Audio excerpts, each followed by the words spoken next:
मार्केटमधील नानकटाई बिस्किट आपण नेहमीच खातो, पण आज मी बनवणार आहे अगदी सोप्या पद्धतीने घरच्या घरी गव्हाच्या पिठापासून नानकटाई बिस्किट।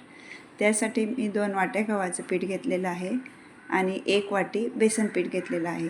आता त्यामध्ये आपल्याला घ्यायचं आहे पाव वाटी रवा, बारीक रवा घ्यायचा आहे।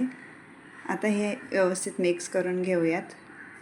आता आपण ज्या वाटीने पीठ घेतलं आहे त्याच वाटीने आपल्याला 1 वाटी साजूक तूप घ्यायचं आहे आणि 1 वाटी पिठी साखर घ्यायची आहे। हे दोन्ही आपल्याला व्यवस्थित मिक्स करून घ्यायचं आहे। हे 5 मिनिट आपल्याला व्यवस्थित फेटून घ्यायचं आहे। तुम्ही पाहू शकता मी कशा प्रकारे फेटून घेत आहे ते। तुपाऐवजी तुम्ही तेलसुद्धा वापरू शकता। आता हे फेटून झालेलं आहे। आता आपल्याला या पिठांमध्ये थोडंसं मीठ टाकायचं आहे आणि अर्धा चमचा व्हॅनिला एसेन्स टाकायचा आहे आणि व्यवस्थित मिक्स करून त्यामध्ये साखर आणि तुपाचं आपल्याला मिश्रण टाकायचं आहे। आता हे सर्व आपल्याला व्यवस्थित एकजीव करून घ्यायचं आहे।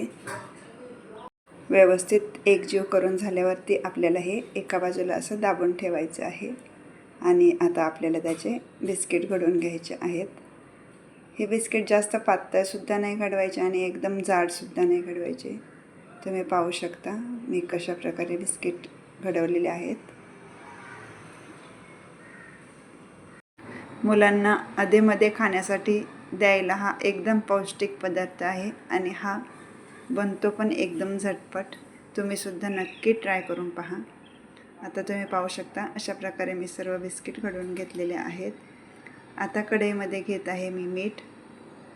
हे मीठ मी आधी खूप वेळा वापरलेलं आहे त्यामुळे त्याचा कलर असा ब्राऊन झालेला आहे। त्यामध्ये आपल्याला एक स्टँड ठेवायचं आहे आणि कढई प्रीहीट करायला ठेवलेली आहे। आता एका ताटाला मी तेल लावून घेत आहे व त्यामध्ये मी असा प्लेन पेपर टाकून घेत आहे। पेपरला वरच्या बाजूने सुद्धा आपल्याला तेल लावून घ्यायचं आहे आणि त्यामध्ये आपल्याला आता हे बिस्किट ठेवून घ्यायचे आहेत। तुमच्याकडे बटर पेपर असेल तर तुम्ही तो सुद्धा वापरू शकता। आता आपली कढई प्रीहीट झालेली आहे। आता आपल्याला बिस्किट त्यामध्ये ठेवून हे आपल्याला 25 ते 30 मिनिट झाकून ठेवायचे आहे मीडियम गॅसवरती। आता 25 मिनिट झालेले आहेत। आता आपलं एक ताट बिस्किटचं रेडी आहे। आता मी दुसरे बिस्किट ठेवले आहेत। आता हे सुद्धा 25 मिनिटांनी मी आता काढून घेत आहे आणि आपल्याला हे थोडा वेळ थंड होऊ द्यायचे आहेत। थंड झाल्यावरती तुम्ही पाहू शकता आपले बिस्किट किती छान बेक झालेले आहेत दोन्ही पण बाजूने आणि किती खुसखुशीत झालेले आहेत पहा। तुम्हाला माझी आजची रेसिपी कशी वाटली ते मला कमेंट बॉक्समध्ये नक्की कळवा। बिस्किट आवडले असतील तर लाईक करा, शेअर करा आणि माझ्या चॅनलला सबस्क्राईब करा।